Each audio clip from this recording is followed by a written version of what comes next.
মধ্যপ্রাচ্যকে কেন্দ্র করে গোটা দুনিয়াতেই যেন যুদ্ধ পরিস্থিতি। কেন্দ্রবিন্দুতে একটাই নাম বারবার আসছে, হামাস।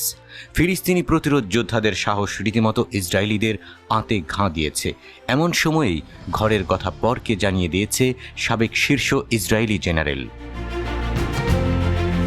ইসরায়েলি সেনাবাহিনীর যুদ্ধে ভালো, কিন্তু ইসরায়েল সবসময় বিজয় অর্জনের লড়াইয়ে হেরে যায়।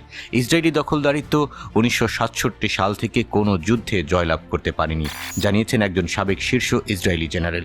একটি সাক্ষাৎকারে তিনি বলেছেন, গাজা যুদ্ধ 8ম মাসের কাছাকাছি এগিয়ে গেলেও ইসরায়েলি সেনাবাহিনী এখনও তার কোনো মূল লক্ষ্য অর্জন করতে ব্যর্থ হয়েছে।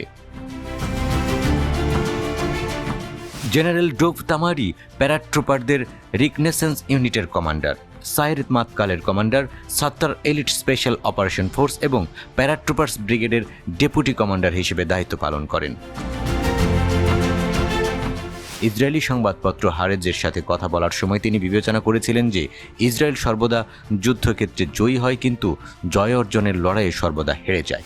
জেনারেল ডোভ তামারি বলেছেন, 1967 সাল থেকে আমরা কোনো যুদ্ধে জয়ী হতে পারিনি।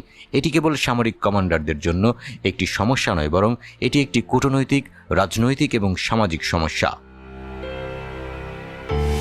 তামারি জানিয়েছেন, ফিলিস্তিনের প্রতিরোধ গোষ্ঠীর বিপক্ষে ইসরায়েলের প্রতিরোধ কাজ করে না, কারণ ফিলিস্তিনিরা অস্তিত্বের জন্য লড়াই করছে।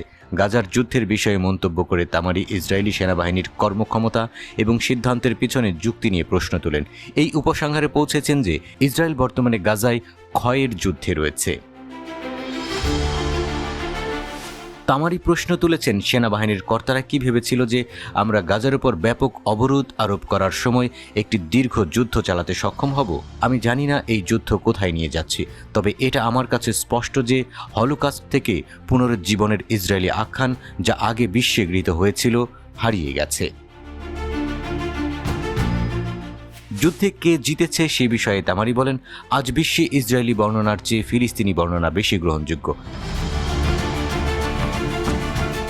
বর্তমান পরিস্থিতিতে ইসরায়েলি বসতি স্থাপনকারী সম্প্রদায় কোন দিকে যাচ্ছে জানতে চাইলে জেনারেলের উত্তর, ভবিষ্যৎ সম্পর্কে আমার অনুভূতি হচ্ছে সতর্ক হতাশাবাদ। অনুরূপ উদ্বেগ প্রকাশ করে বৃহস্পতিবার ইসরায়েলের রিজার্ভ আর্মির মেজর জেনারেল ইৎজাক ব্রিগ বলেছেন যে এটি দীর্ঘায়িত করা ইসরায়েলের সেনাবাহিনীর এবং অর্থনীতিকে পতনের দিকে নিয়ে যাবে। ইৎজাক ব্রিকের অনুমান কল্পনা নির্ভর নয়, কারণ ইসরায়েলি সেনাবাহিনীর সাথে দীর্ঘমেয়াদী যুদ্ধের জন্য প্রস্তুত থাকার কথা জানিয়ে দিয়েছে হামাস।